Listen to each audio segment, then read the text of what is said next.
안녕하세요. 백두산 금융연구소의 백두산입니다. 8월 17일 목요일 오후 3시 54분입니다. 미국 증시가 어젯밤에 좀 빠졌음에도 불구하고 오늘 아시아 증시는 상당히 잘 버텼고요. 오히려 중국 증시는 상승하기도 했습니다. 그리고 잠시 후 개장 예정인 유럽 증시는 이제서야 FOMC 의사록 내용을 반영한다고 하락 출발 예정이긴 한데 뭐 낙폭이 그렇게 크진 않고 그렇게 큰 충격은 일단 없어 보입니다. 가볍게 지나갈 것처럼 보여요. 그리고 당연히 미국 증시는 뭐 일단 여기서 추가적인 하락은 일단 막아주고 있는 상황이고요. 물론 지금 값은 별 의미가 없긴 합니다. 하여튼 잘 버티는 그런 모습이에요. 왜 잘 버틸까요? 어젯밤에도 금리가 치솟고 달러가 치솟고 미국 증시가 급락했는데도 왜 이렇게 잘 버틸까요? 아시아 증시가. 아무래도 그죠? 아직까지 세계 증시 분위기가 기존의 그 추세가 강력하기도 하고 또 그리고 결정적으로 선반영 이런 걸 좀 생각을 하시면 좋겠습니다. 선반영이 되어 있다. 말씀드렸다시피 이번 주에 가장 중요한 모든 투자자들이 주목했던 이벤트는 FOMC 의사록 공개인데요. 의사록 공개를 앞두고 사실 먼저 달러와 금리는 막 맹렬하게 올랐었고요. 그리고 증시는 FOMC 의사록 공개를 앞두고 먼저 빠졌었죠. 그러니까 막상 FOMC 의사록이 공개가 돼도 그다지 반응이 좀 뭔가 부진한 겁니다. 반응이 좀 시원찮은 거예요. 그래서 개인적인 생각은 그렇습니다. 개인적인 생각은 이 FOMC 의사록 공개가 이게 이제 재료 노출의 개념이 되지 않겠냐. 그래서 뭐 계속해서 말씀드리지만 이 금리와 달러가 좀 굉장히 좀 최근에 좀 약간 슈팅기가 있게 좀 많이 올랐고 증시는 슈팅기가 있게 좀 많이 빠졌었기 때문에 오히려 이 이벤트는 단기 변고, 오히려 어떤 증시의 반등 혹은 금리와 달러의 조정을 이끄는 그런 변곡이 되지 않겠느냐라는 생각이 들어요. 이건 이제 단기적인 측면에서 일단 뭐 저의 생각입니다. 하여튼 의사록 공개 전에 이미 많이 달려왔었기 때문에 이젠 좀 쉬어가야 되지 않을까. 재료가 노출됐으니까 쉬어가야 되지 않을까라는 생각이에요. 그렇지만 이게 의미는 있습니다. 그죠? 이 FOMC 의사록 공개에 대한 반응은 비록 좀 시원찮았지만 우리의 기대에 미치지 못했지만은 그럼에도 불구하고 이게 이제 중장기적인 측면에서 봤을 때는 분명히 의미가 있는 겁니다.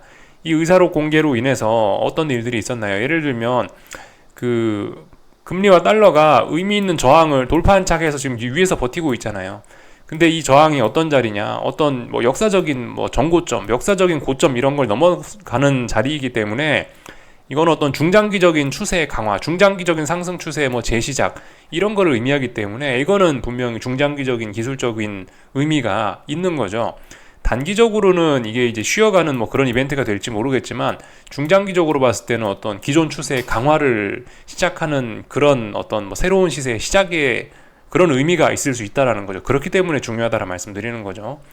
그리고 증시는 이런 이벤트로 인해서 일단 뭐 다는 아니지만 다 그런 건 아니지만 일부 증시는 하락 추세로 전환이 됐단 말이에요. 상승을 끝내고 이제 하락으로 전환을 시켰단 말이에요. 분명히 의미는 있죠, 그죠? 물론 이 말씀드리지만 이 지금 추세 전환이 이렇게 됐다라고 해서 당장 오늘 내일 더 간다는 이야기는 아닙니다. 그건 좀 다른 거죠. 단기적인 움직임은 다를 수 있으나 이건 중장기적으로 봤을 때 의미가 있다고요, 그죠? 지금 당장은 좀 이런 슈팅기가 좀 있기 때문에 증시도 반등할 수 있고 올랐던 금리와 달러도 좀 떨어질 수 있다라고 생각은 하는데 재료가 노출됐으니까 단기적으로는. 근데 중장기적으로는 어떻다고요? 중요한 지지선, 붕괴되면 안 되는 이런 자리를 붕괴시키고 넘어가면 안 되는 자리를 넘어갔기 때문에 어떤 레벨업, 새로운 시세의 시작 뭐 이런 거에 의미가 있을 수 있다라는 겁니다. 물론 근데 확인은 더 필요합니다. 말씀드렸다시피 신뢰도에 대한 확인, 시세에 대한 검증 이런 거는 통상적으로 뭐 2, 3거래 뭐 그런 식으로 말씀드리고 있는데 뭐 이거 이상 걸릴 수도 있어요. 그래서 일단 그 검증을 해봐야 되지만 분명히 이런 중장기적인 의미는 있다라고 보여집니다. 그래서 뭐 일단 이 정도를 일단 이런 의미가 있다라고 일단 좀 간단하게 좀 복습을 해봤고, 그리고 이제 그 어떤 투자 아이디어 뭐 이런 측면에서 좀 잠깐 좀 이야기를 해보자면은 뭐 물론 뭐 여러 가지 악재가 있을 수 있어서 뭐 그래서 뭐 시장이 빠질 수 있긴 있는데 아무튼 한 번 더 좀 강조 말씀드리지만 지금 우리가 이제 본격적으로 하방 투자하시는 분들이 생각하셔야 되는 시장의 악재는 뭐 주식이 비싸다 뭐 경제가 안 좋다 뭐 이런 거 저런 걸 다 떠나서 결정적으로 지금 이제 장기물 금리가 치솟고 있는 게 그게 일단 문제인 겁니다. 근데 장기물 금리가 치솟고 있다. 이거만 여기서만 끝나면 안 될 것 같고 여기서 조금 한 발자국 좀 더 나가서 장기 금리가 많이 치솟고 있다. 앞으로 장기 금리 많이 올라갈 것 같다. 말씀드렸다시피 기술적으로 이런 의미가 있다. 그렇다면 여기서 좀 더 생각을 해서 그러면 장단기 금리 차가 지금까지 쭉 역전이 돼 오고 있었는데, 역전이 심화되고 있었는데, 이게 이제 정상화되는 그런 신호탄의 등장, 뭐 이런 걸로도 좀 볼 수 있겠습니다. 이 FOMC 의사록 공개로 인해서 어떤 장단기 금리의 본격적인 정상화, 이런 게 시작되었을 가능성이 있다라고 봐야 될 것 같고, 장단기 금리의 정상화, 이런 것이 어떤 하방 투자하는 것의 하나의 중요한 투자 아이디어로 우리가 봐야 된다라고 생각을 해요. 그래서 이 점을 우리가 잊지 말자. 장단기 금리가 본격적으로 정상화되는 게 아니냐. 커브 스팁이라는 표현을 드렸죠. 커브가 스티프하게 되는 게 아니냐. 그 과정에서 항상 역사적으로 주식시장이 흔들려 왔으니까 이번에 그런 걸 우리가 하방 투자 아이디어로 갖고 가면 어떨까라는 이야기를 좀 드려본 거예요. 뭐 그리고 그 외에도 이야기 드렸었죠. 장단기 금리 역전 이거 외에도 일단 장기물 금리가 올라간다라는 거는 그만큼 시중의 어떤 금리도 많이 올라간다라는 거니까, 이로 인해서 연체율과 부도율이 높아지면서 신용에 문제가 생긴다. 신용이라는 건 뭐 주식시장에 신용 쓴다, 그 신용이 아니고 사람들 간에 돈을 빌려주고 갚고, 뭐 은행과 투자자들 간에 돈을 빌려주고 갚고 하는 그런 과정에서 잡음이 생긴다는 거죠. 사람들이 사람을 못 믿어서 돈을 못 빌려준다. 그럼으로 인해서 금리가 계속 올라가고 돈을 못 빌려서 망하는 사람들이 생기고, 그런 것들이 어떤 위기의 씨앗이 될 수 있다. 이런 것들이 투자 아이디어라고 지금 말씀을 드리고 있는 겁니다. 어떤 이런 신용의 문제, 또 그리고 장단기 금리 정상으로 인한 뭐 어떤 이런 문제, 이런 것들을 조금 좀 말씀을 드려봤습니다. 그래서 일단 뭐 간단한 이야기들을 좀 드려봤고, 이쯤에서 조금 좀 몇 주간의 이야기를 좀 간단하게 좀 복습도 좀 해볼까 하는데요. 나스닥 놓고 한번 이야기를 좀 해보면 좋을 것 같아요. 나스닥입니다. 나스닥인데요. 고점이 7월 19일 날 나왔고, 그리고 또 의미 있는 쌍고점을 만들어낸 게 이 시점이었죠. 여기 7월 말 8월 초에 이런 그 의미 있는 쌍고점을 만들어내고, 여기서 4거래일 동안 고점을 확인하고 쌍고점 만들고 줄줄줄줄 흘러내리고 있습니다. 물론 아직도 상승 추세라고요. 그죠? 지지선을 붕괴시키진 않았다. 아직도 상승 추세다. 눌림시 매수가 아직도 정석이긴 합니다. 근데 이제 이 사이에 무슨 일들이 있었나 우리 간단하게 좀 점검을 해야 되는데, 대략적으로 여기쯤에서 FOMC 회의가 있었습니다. 그죠? 어젯밤에 FOMC 그 의사록을 확인한 거예요. 여기 있었던 FOMC 회의 의사록을 어제야 확인을 한 겁니다. 근데 FOMC 회의 이후에 쭉 빠졌죠. FOMC 회의는 분명히 매파적이었고 시장의 악재로 작용을 한 겁니다. FOMC 회의 이런 내용들 때문에 장기물 금리가 계속 올라갔다고도 볼 수 있는 거죠. 또 그리고 이 와중에 문제가 뭐였죠?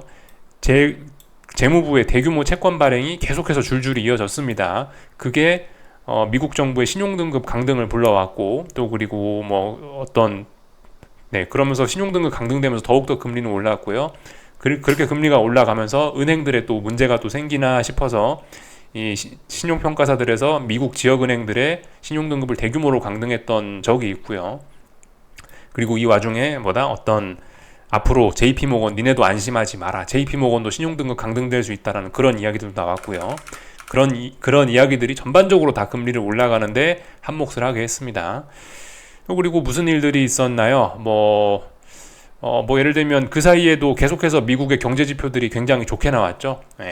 물가 지표들은 조금 좀 높게 나왔습니다. 핵심 물가가 높았고 생산자 물가 지표가 또 굉장히 높게 나왔던 이런 점들이 전반적으로 이렇게 시장의 악재로 작용을 했어요. 한번 잘 생각해 보세요.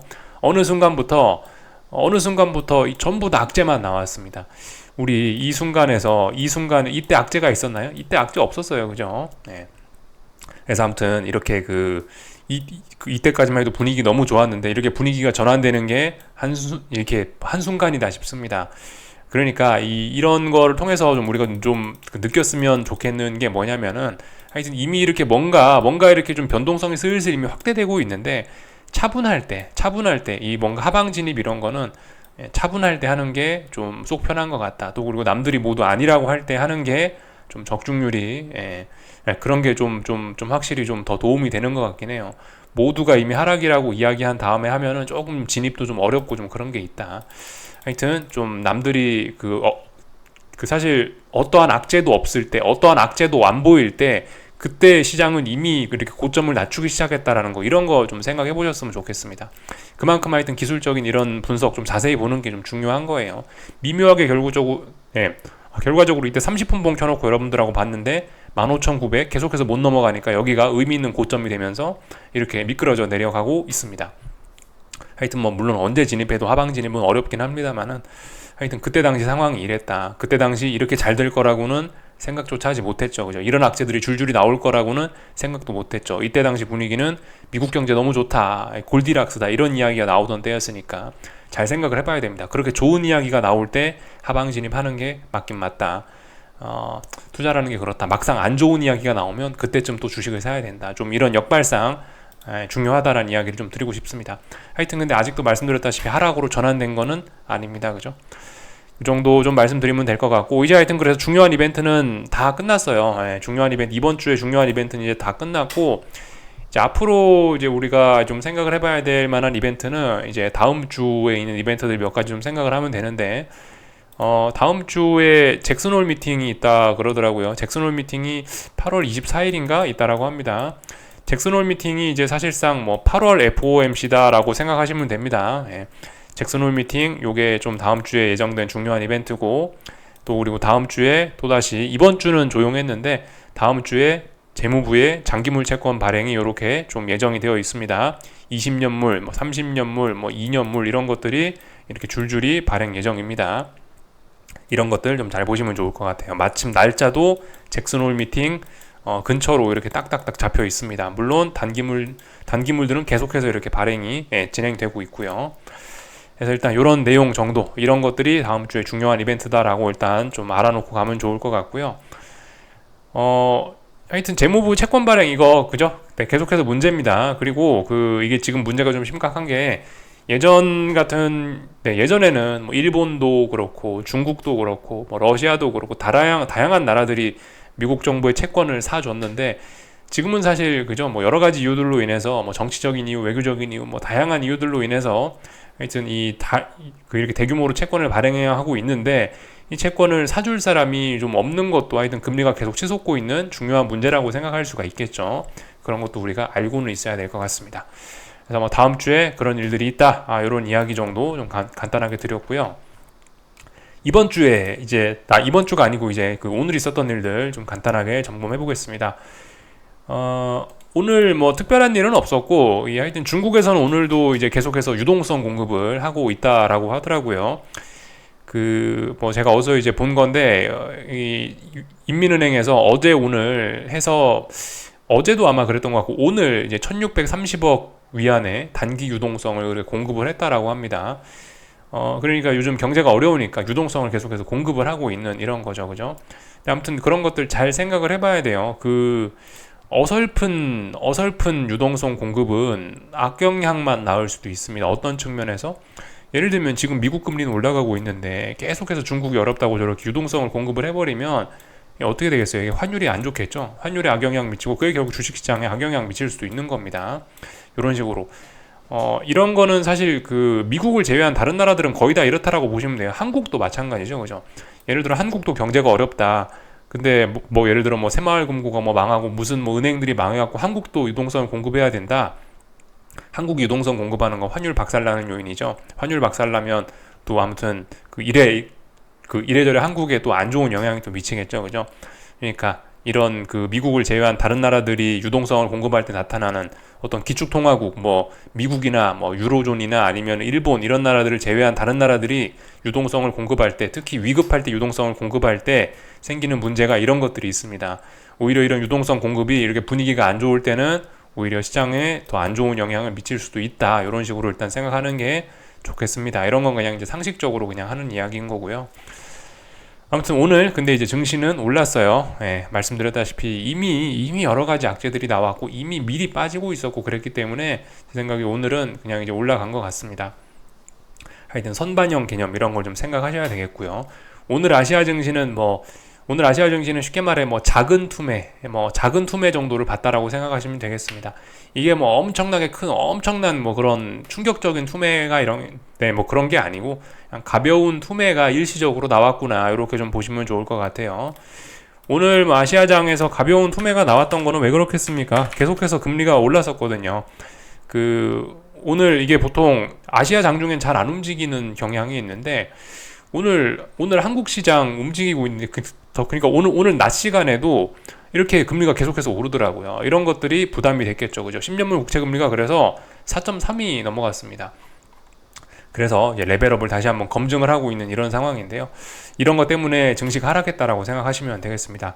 네, 아시아 증시가 장중에 그 충격을 먹었다라고 생각하시면 되겠고, 다만 근데 말씀드렸죠. 이런 움직임이 좀 단기적으로 좀 너무 과할 수 있다라는 거. 그래서 이렇게 계속해서 금리가 올라감에도 불구하고 이 오늘 한국 증시를 비롯한 아시아 증시는 긴 아랫꼬리를 달면서 오히려 이 반발 매수세를 좀 보여줬다. 이렇게 보시면 되겠습니다. 저게 그러니까 야 아시아 증시가 반발 매수세가 들어왔으면 금리는 다시 떨어져야 되는 게 아니냐 생각하실 수도 있지만 뭐 꼭 저렇게 1대1로 그죠? 선풍기 날개 그 계속해서 뭐 비유 말씀드리죠.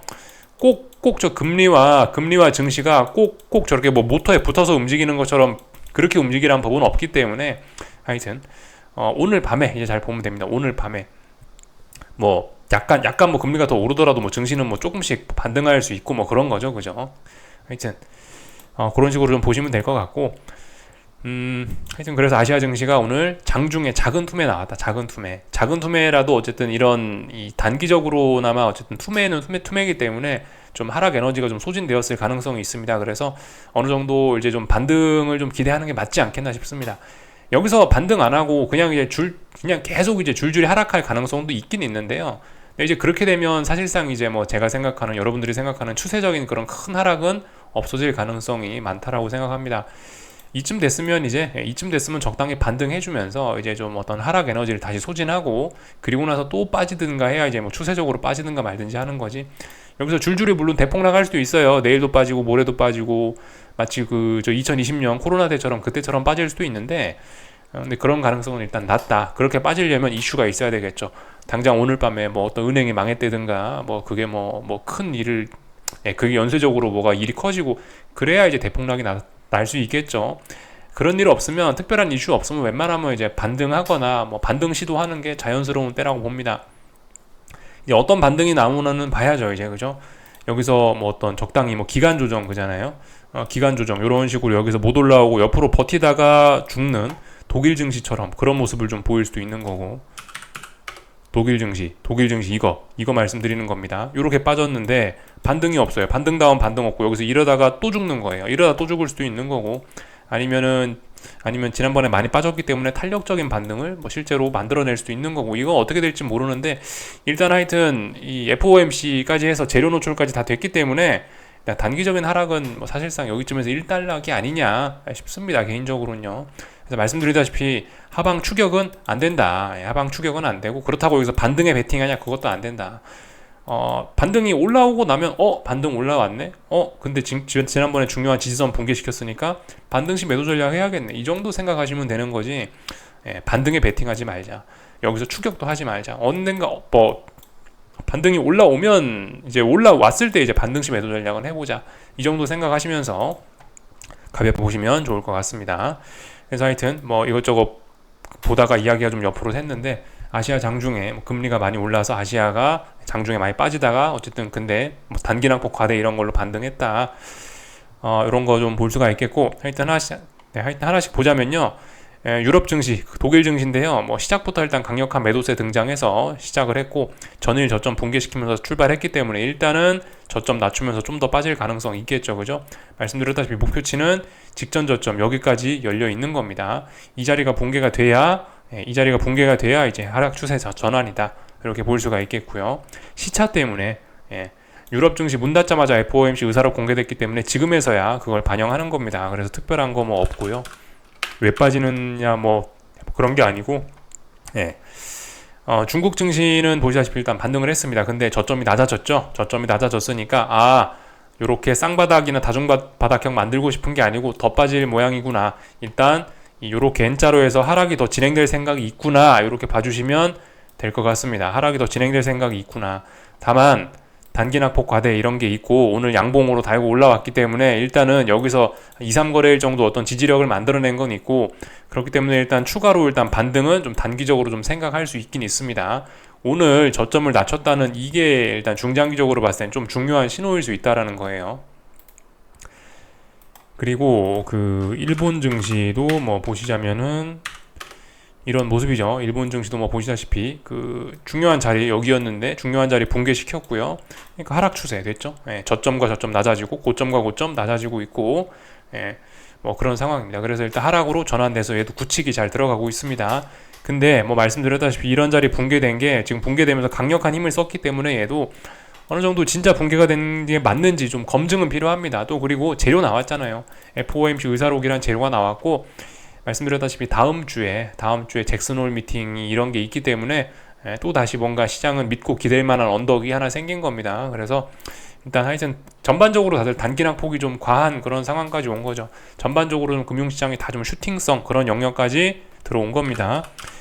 그래서 오늘 이렇게 환율이나 이런 것들 보시면은 대부분 다 좀 움직임이 좀 정체가 됐고요. 미국 금리가 장중에 크게 오르는데도 불구하고 환율의 움직임들은 대부분 이렇게 다 정체가 되었습니다. 엔화도 그렇고요. 그죠? 뭐 원달러 환율도 그렇고 대부분 정체가 됐습니다. 위쪽에 무거운 저항들이 있기 때문에 정체가 된 것도 있고, 한동안 많이 달렸기 때문에 정체가 된 것도 있고, 뭐 그렇습니다. 하여튼 그래서 단기적으로는 다들 좀 너무 급하게 달려온 거에 대한 피로감을 좀 느끼고 있다, 이렇게 보시면 될 것 같습니다. 그래서 말씀드렸죠. 이 상승 베팅도 아니다, 하락 베팅도 아니다. 기다렸다가 반등이 올라올지 안 올라올지 모르겠지만 반등이 올라오면 감사합니다 하고 위에서 반등시 매도 전략 하면서 대응을 하면 되겠다 싶습니다. 보시다시피 근데 아직도 강해요. 그죠? 코스닥 보세요. 코스닥 상승하는 거 보세요. 2% 넘게 상승하죠. 물론 아직 이제 중요한 어떤 그 저항을 넘어서진 못한 건데, 일단 뭐 그럼에도 불구하고 아직도 일단 코스닥은 강한 겁니다. 그러니까 아직도 이 세계 증시 대장이 아직 안 죽었어요. 미국 증시가 대장이죠. 유럽도 뭐 충분히 강하고 하기 때문에 지금은 이제 간절기입니다. 간절기. 그죠? 계절이 바뀌는 구간. 일부 좀 약한 친구들은 이렇게 하락 추세로 전환돼 버린 친구들도 있고, 좀 잘 버티는 친구들은 뭐 아직도 상승 추세를 유지하고 있는 친구들도 있고, 대장까지 다 죽어야 이제 세계 증시 하락 추세입니다, 뭐 이렇게 이야기를 할 수 있을 겁니다. 근데 아직은 아니죠. 그러니까 그 와중에 강한 친구들, 코스닥 같은 친구들은 이렇게 상승을 좀 강하게 하기도 하고 뭐 그런 겁니다. 그렇지만 뭐 반등시 매도 전략 할 만한 근거 이런 건 충분히 있고, 하여튼 지금 상승 잘못 잡으면 좀 위험할 수 있다. 금리가 뭐 크게 올라가기 시작했고, 그로 인해서 어떤 장단기 금리 정상화, 커브 스팁, 요게 이제 본격적인 어떤 뭐 그런 뭐 시장의 테마로 떠오르고 있기 때문에 좀 주의해야 될 때가 아니냐 싶습니다. 그래서 뭐 특별히 제가 뭐 기술적으로 뭐 한국 증시가 어쩌고 저쩌고 뭐 드릴 이야기는 없는 것 같아요. 하여튼 단기낙폭 가대다, 어떻게 될지 모른다. 여기서 옆으로 벨벨벨 기어가다가 또 빠질 수도 있는 거고, 그냥 뭐 V자로 이렇게 좀 반등 좀 해줄 수도 있는 거고, 뭐 어떻게 될지는 모른다. 다만 추격은 하지 말자. 그리고 상승으로도 베팅하기는 부담스럽다. 이 정도 이야기하면 될 것 같습니다. 환율도 그래요. 환율도 그죠? 전반적으로 다 좀 피곤해요. 단기적으로 너무 많이 좀 슈팅성 흐름입니다, 지금. 그래서 일단 다음 주 잭슨홀 미팅까지 있는데 좀 앞으로 쉬어가는 시간이 좀 필요하지 않겠냐 싶습니다. 그래서 그래서 말씀드리죠. 단기 매매 하시는 분들은 이런 자리에서는 좀 이런 자산들이 단기적으로 달러 강세, 단기적으로 주식시장 약세, 뭐 이런 게 좀 너무 심했으니까 단기적으로 하시는 분들은 이런 자리에서 한번 비중 축소하고 갈 수 있는 때다, 이런 이야기를 드리고 있죠. 하여튼 근데 중장기적으로 어떤 신호가 등장한 거기 때문에 그 신호의 의미는 분명히 잊어서는 안 됩니다. 내가 단타를 함에도 불구하고 그런 건 잊어서는 안 되겠죠. 물론 전 단타 안 합니다. 자신이 없어서 안 하는 거예요. 예. 그리고 뭐 오늘 미국 증시는 이제 중요한 지지선 테스트 하겠죠. 예, 오늘 미국 증시 여기 중요한 지지선 어디겠습니까? 뭐 14,860, 870 이런 자리 지지력 테스트 오늘 밤부터 이제 본격적으로 들어갑니다. 근데 뭐 보시다시피 중요한 지지선이에요. 예, 하루 만에 붕괴될 거다, 뭐 그렇게 생각하지는 않습니다. 말씀드렸다시피 전반적으로 다 뭐가 좀 슈팅성 다 좀 그런 흐름입니다. 금리가 너무 많이 빨리 올랐고, 달러도 너무 많이 올랐고, 증시도 좀 몇 주간 쉬지 않고 빠졌고 이래가지고 좀 어쨌든 피곤해요. 이런 흐름들이 조금씩 좀 쉬어가야 될 것 같아요. 조금씩 쉬어갔다가 다시 힘을 차려서 다시 이제 가던 길로 가는 게 맞지 않겠냐 싶습니다. 그렇기 때문에 추격은 하지 말자, 다시 한번 좀 말씀 강조드리고요.